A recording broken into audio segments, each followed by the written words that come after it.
তো এই যে বোনের বাড়ি গেছিলাম কালকে। তো হঠাৎ করে বোনের বাড়িতে গিয়ে শরীরটা খারাপ হয়ে গেছিল প্রচন্ড। তো এই যে সকালবেলা ট্রেনে করে বাড়ি আসছি, তো ছেলে মেয়ে তো স্কুল আছে, আসতে তো হবেই। বুনু আসতে দিচ্ছিল না, তাও জোর করে চলে এলাম, ছেলে মেয়ের স্কুল আছে। আর বিশেষ করে ছেলের জন্য আরো চলে আসা।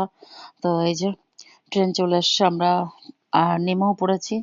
আর স্টেশনে দেখো, নেমে পড়েছি। ট্রেনটা একদম একদম সব রেল লাইনগুলো ফাঁকা। এক নম্বরে না দিয়ে পুরো সাথে ট্রেনটা দিয়ে দিয়েছে। হ্যাঁ। আর এদিকে যে টোটোয় বসেছি, টোটোওয়ালা আমার মেয়ের ভাড়া দেবো, তবু আমার মেয়ের পাশে ঠেসে একজনকে বসাবে।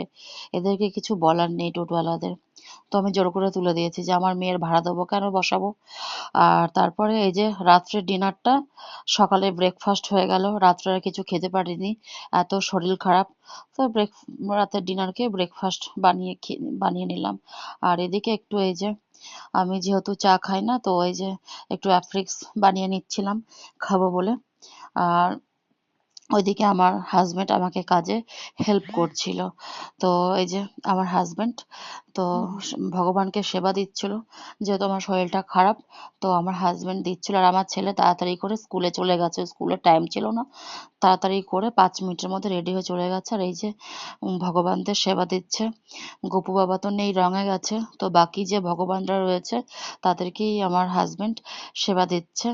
তো আমি বসে বসে দেখছিলাম পাশে, যে কিভাবে দেখিয়ে দেখিয়ে দিচ্ছিলাম আমি আমার